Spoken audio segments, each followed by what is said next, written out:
everyone, and welcome back to another episode of the Cup of Joe show. I'm Joe, that's Jeremy, let's talk movies. Alright, so, we haven't seen anything in theaters, but I did see the Grand Budapest Hotel in preparation.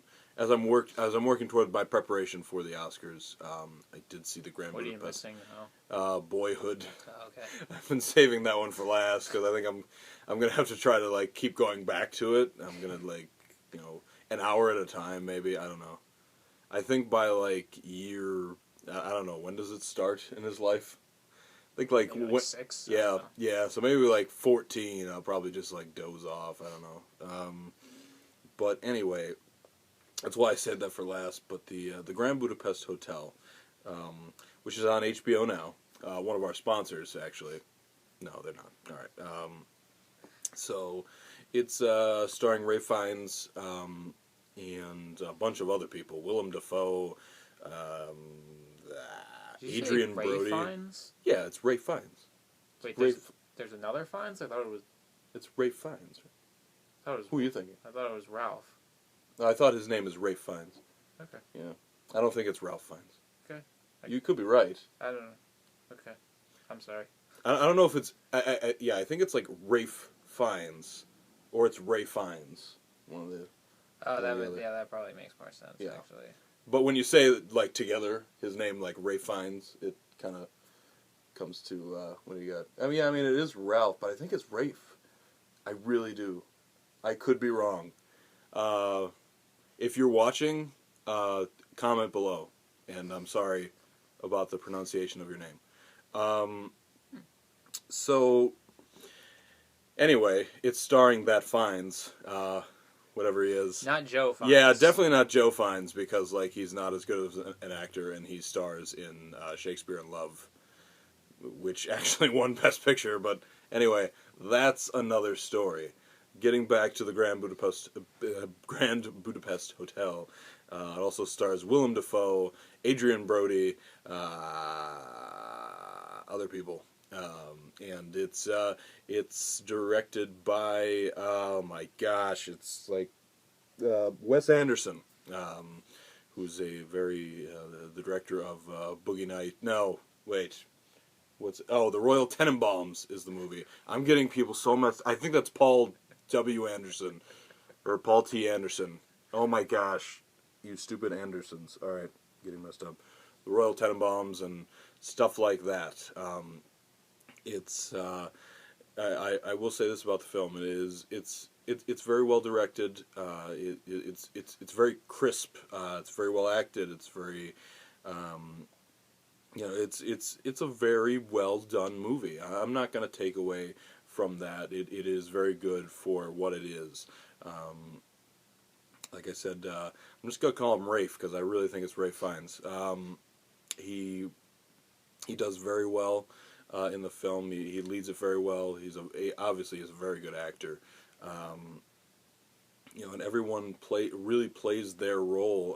The lobby boy is very good. I don't know his name, his actor name. My confusion about the movie is, I guess it's not that big of a deal, but the lobby boy turns into F. Murray, and I forget his last name, which is really the most important part. But his basically they're not the same race, and as I was moving through the film and he was talking, he's kind of the narrator of the story, and he was talking as if he was the lobby boy, and it wasn't making sense to me because they weren't the same race. So as he grew up, he changed races apparently. I don't know. No, it happens. It's true. I was a different race. I was trying to think of a funny... He was born Indian. Yeah, I was born Indian, and I became Caucasian. So, anyway, that was weird. But anyway, I guess that's... I don't know if that's nitpicking or if that's a legitimate, why did they do that? But I guess they went for the best actors, which, if that's the case, then that's fine. Because they were both very good in it. you know, the story's interesting. It's an interesting movie. It's a very good movie. It's well directed. Like it's technically great. The issue that I actually have with it is that I didn't connect with it that much in the fact that it was good for what it is, but as far as best picture, if my emotion wasn't into it, and I think that it should be into it for a best picture nominee, the thing it was so silly. It was so like it was very well directed, but it was directed in a way that it was silly. It felt like you were away from it. I mean, it just felt like a movie, or it felt like a comic book, in the fact that you couldn't really get invested in it, like invested in the story, because it really did feel like you were in the fourth wall watching something instead of you getting pulled into it.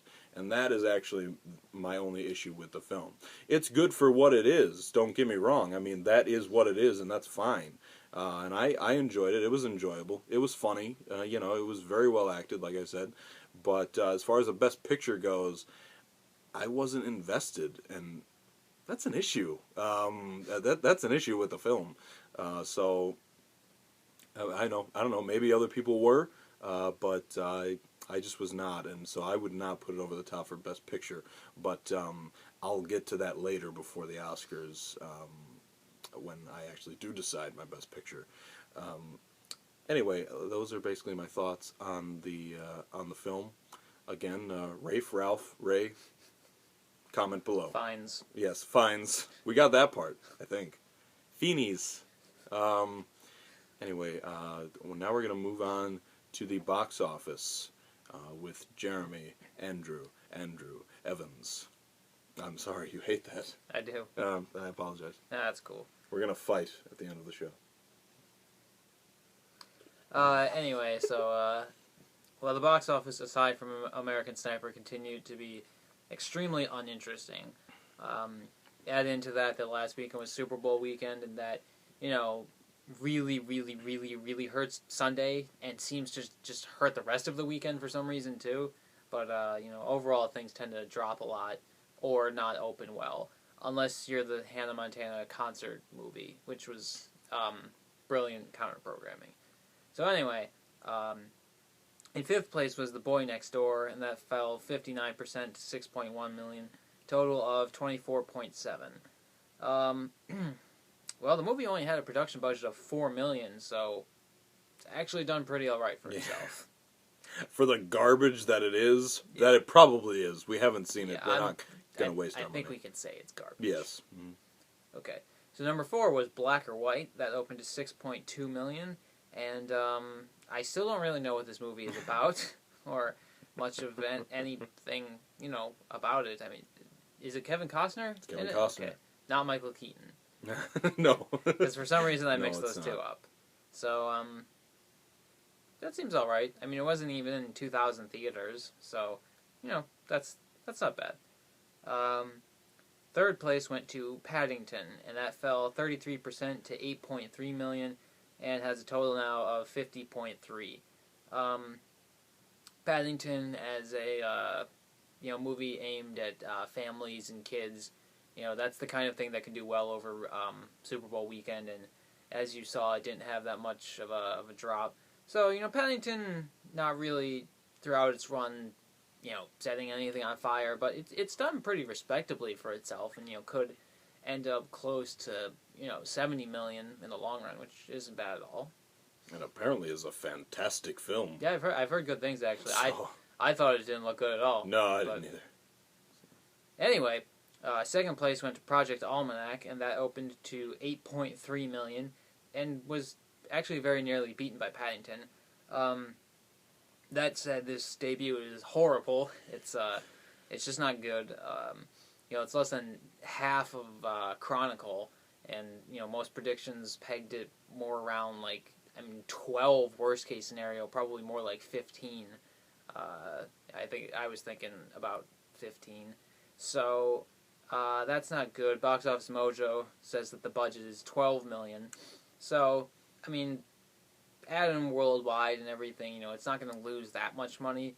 but it's not good. It really is a good thing for American Sniper, because without it, this year would be just so terrible so far. All right, so number one does predictably go to American Sniper, and that fell 53% to $30.7 million, and it has a total of $247.8 million.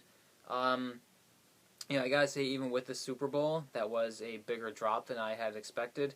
But, maybe in those first 2 weekends, it just, burned off a lot of the demand. And, there's a lot of direct overlap, between the Super Bowl audience and the American Sniper audience. A lot of the same kind of people that, would want to see both.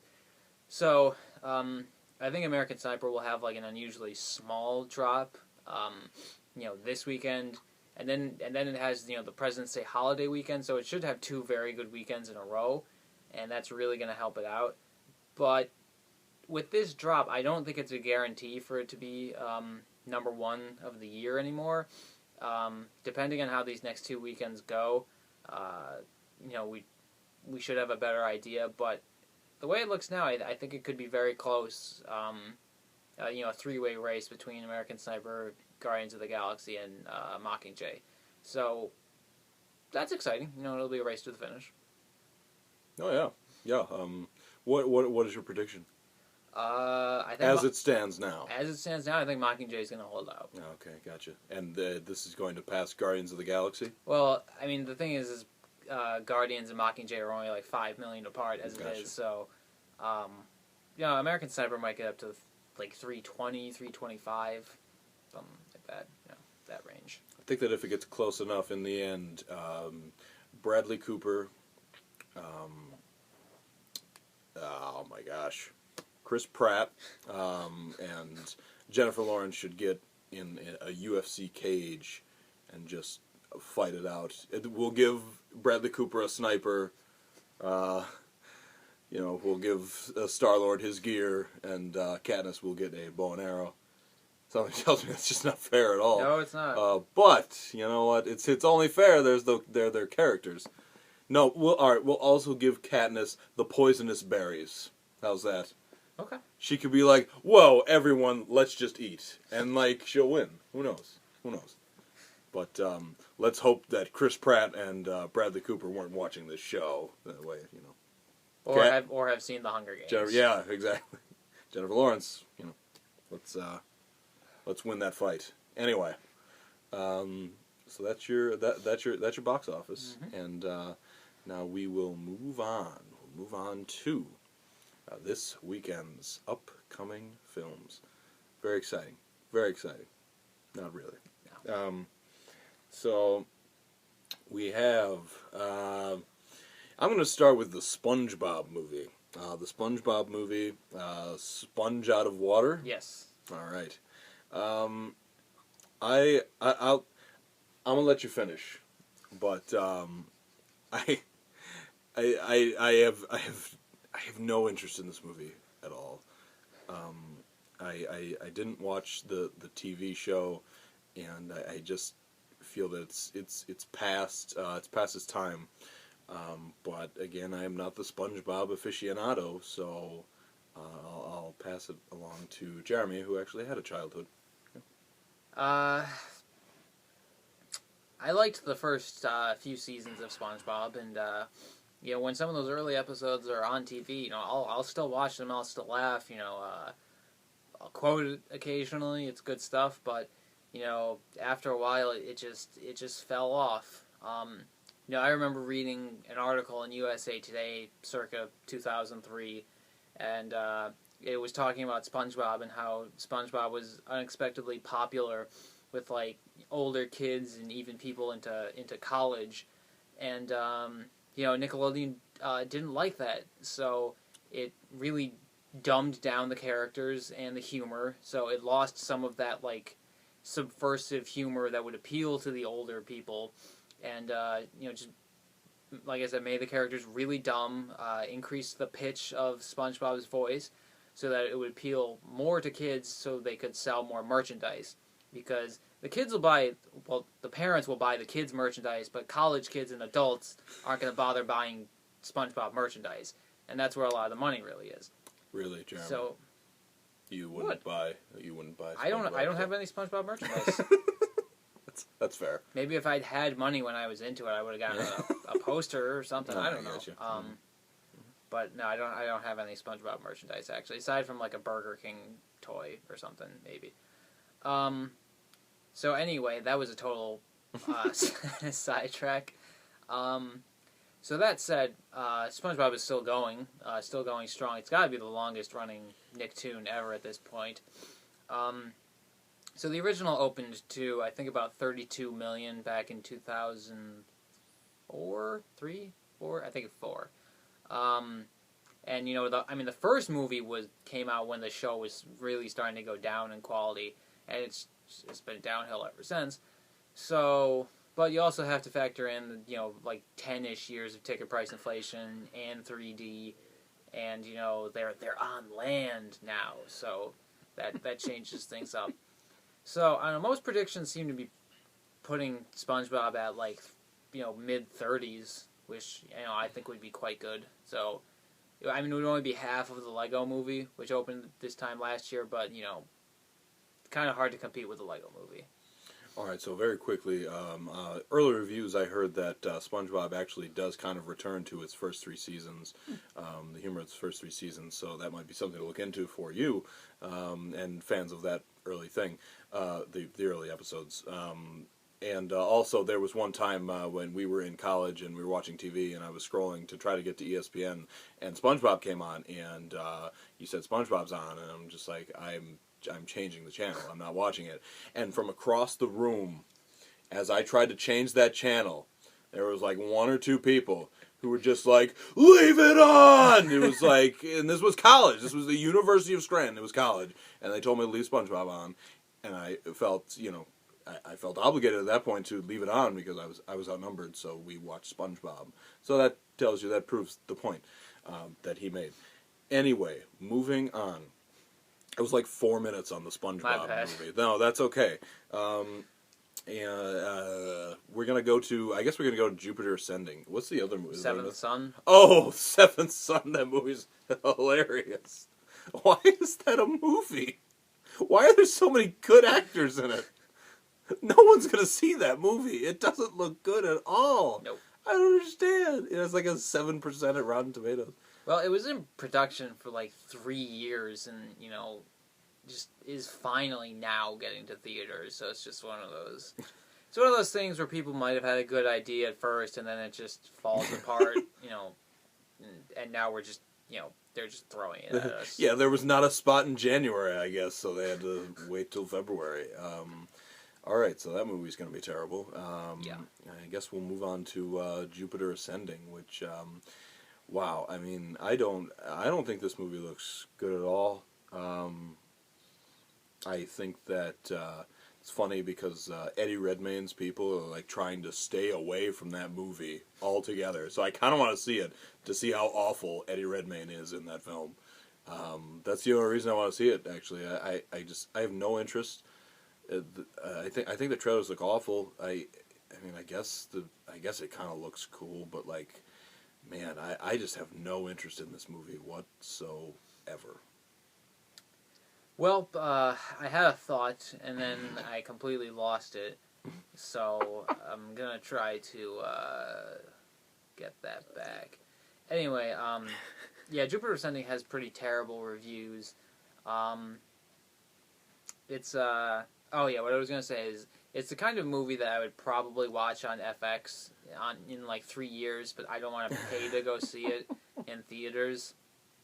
Yeah, I think the visuals look pretty cool, but you know, it's just, you know, the Wachowskis had their, you know, they had their thing, they had their Matrix, and you know, most people hate both of the sequels. I only hate one of them. Well, I wouldn't say hate, but was disappointed by. So really, let's just make the Matrix 4. Yeah, true. Why not? Keanu Reeves doesn't age. No, he doesn't age, exactly. Yeah. You know, And maybe after this, like they'll probably be like, okay. After John Wick 2, which they are making. They are making, absolutely, absolutely. So we'll see what happens with that. But overall, this is a terrible weekend. So see ya next week.